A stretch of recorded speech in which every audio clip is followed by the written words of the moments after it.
सभी पॉइंट्स को ध्यान में रखते हुए ऑनरेबल सुप्रीम कोर्ट ने हाई कोर्ट के फैसले को रद्द करते हुए ट्रायल कोर्ट के फैसले को फिर से बहाल कर दिया।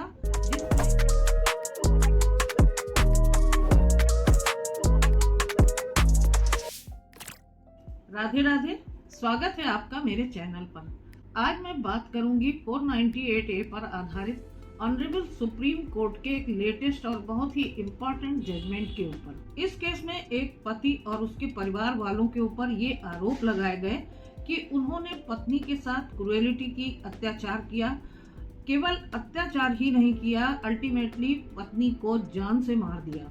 लेकिन यहाँ इस केस में ट्रायल कोर्ट ने पति और उसके परिवार वालों को मर्डर और 498A से बरी कर दिया। लेकिन कहानी आगे बढ़ती है। राज्य सरकार ने इस केस की हाई कोर्ट में अपील दायर की। यहाँ अपील में हाई कोर्ट ने इस फैसले को बिल्कुल पलट दिया, यानी कि ट्रायल कोर्ट के फैसले को सेट असाइड कर दिया। यहाँ हाई कोर्ट का कहना था कि पति ने ही पत्नी पर अत्याचार किया और उसे मारा या फिर उसे आत्महत्या के लिए प्रेरित किया। हाई कोर्ट के इस फैसले से परेशान होकर पति ने ऑनरेबल सुप्रीम कोर्ट में हाई कोर्ट के इस फैसले को चैलेंज किया। ऑनरेबल सुप्रीम कोर्ट ने 498A और मर्डर के इस फैसले पर क्या फाइंडिंग्स दी अपनी और क्या जजमेंट दिया, ये बहुत ही इम्पोर्टेंट होने वाला है, जिसे बहुत ही बारीकी से समझा जाना चाहिए। क्या ऑनरेबल सुप्रीम कोर्ट ने ये माना कि पति ने पत्नी के ऊपर अत्याचार किया या फिर पति को सभी चार्जेस से बरी कर दिया गया? तो वीडियो शुरू करने से पहले मैं आपसे रिक्वेस्ट करूंगी कि अगर अभी तक आपने मेरे चैनल को सब्सक्राइब ना किया हो तो प्लीज सब्सक्राइब कर लीजिएगा और बेल बटन को हिट करना बिल्कुल भी मत भूलिएगा, ताकि इसी तरीके की महत्वपूर्ण जानकारियां आप तक सबसे पहले पहुंचती रहें। केस बहुत ही इम्पोर्टेंट और इंफॉर्मेटिव है, इसलिए वीडियो में बने रहिएगा अंत तक। तो चलिए जान लेते हैं इस केस के फैक्ट्स क्या हैं। इस केस में एक यंग शादीशुदा महिला, जिसकी शादी को मात्र 2 साल हुए थे, उसकी मृत्यु हो जाती है। यह घटना 28 जनवरी 2017 की है। पति फैक्ट्री में नाइट ड्यूटी करता था और उस रात 9 बजे वह घर से निकल गया था और सुबह 6 बजे जब वह वापस घर आया तो घर का दरवाजा बंद था और पति ने दरवाजा बहुत खटखटाया, लेकिन फिर भी पत्नी ने बहुत बार खटखटाने के बाद भी ना कोई जवाब दिया, ना ही दरवाजा खुला। पति ने दरवाजा तोड़ा और अंदर दाखिल हुआ। उसने देखा चारपाई पर उसकी पत्नी लेटी हुई है। उसने पास जाकर पत्नी को जगाने की कोशिश की और चेक किया, लेकिन पत्नी मृत थी, यानी कि पत्नी की मौत हो चुकी थी। पति ने तुरंत अपने माता पिता को सूचना दी और गांव के पंच को इन्फॉर्म किया। पुलिस को सूचना दी और पत्नी के माता पिता को भी सूचना करके बुलाया। पुलिस ने पत्नी का पोस्टमार्टम कराया। पत्नी के गले में सामने की तरफ निशान थे, लेकिन शुरुआत में किसी ने भी इस पर कोई शक नहीं किया। लेकिन कुछ दिनों बाद 3 फरवरी को पत्नी के पिता ने पुलिस में ये रिपोर्ट दर्ज कराई कि पति और उसके माता पिता मेरी बेटी को तंग करते थे और उन्होंने ही मेरी बेटी की हत्या की है या फिर उसे आत्महत्या के लिए उकसाया है।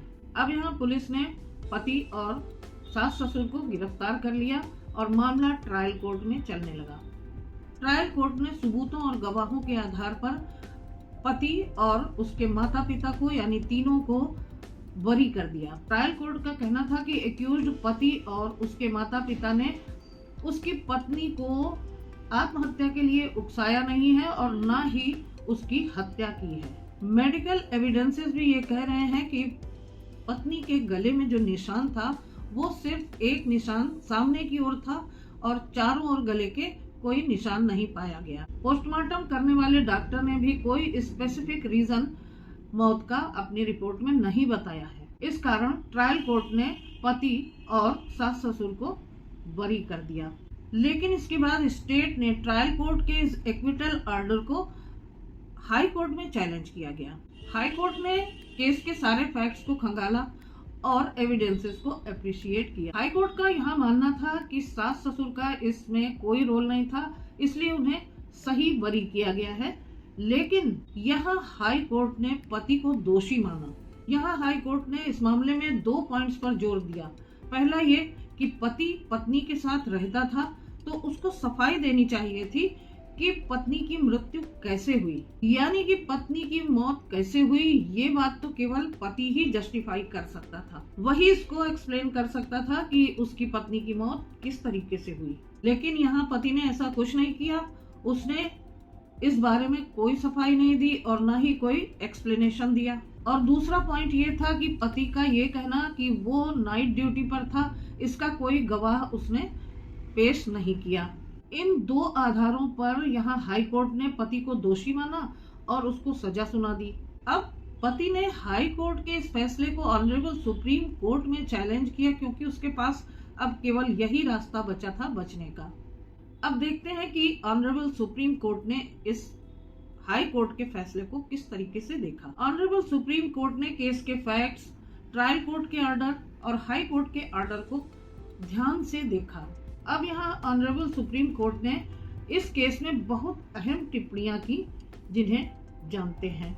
ऑनरेबल सुप्रीम कोर्ट का कहना था कि अगर ट्रायल कोर्ट ने पति को बरी कर दिया है तो अपीलेट कोर्ट को उस आदेश को हल्के में न लेकर सेटिसाइड नहीं करना चाहिए था। जब तक कोई ठोस सबूत न हो तब तक ट्रायल कोर्ट के ऑर्डर को बदला नहीं जा सकता। ट्रायल कोर्ट के ऑर्डर को रिस्पेक्ट देनी चाहिए और उसे सही मानते हुए उसे सेट असाइड नहीं करना चाहिए। ऑनरेबल सुप्रीम कोर्ट ने इस केस में ये भी ऑब्जर्व किया कि जो पहली सूचना थी पुलिस को, वो पति ने ही दी थी। घटना के तुरंत बाद पति ने सभी को इन्फॉर्म किया, यानी कि गांव के पंच को, पुलिस को, पत्नी के माता पिता को और अपने माता पिता सभी को पति ने ही इन्फॉर्म किया। अगर पति दोषी होता है, यदि पति ने पत्नी की हत्या की होती या फिर उसे आत्महत्या के लिए उकसाया होता, तो फिर वो इन सभी को सूचना क्यों देता।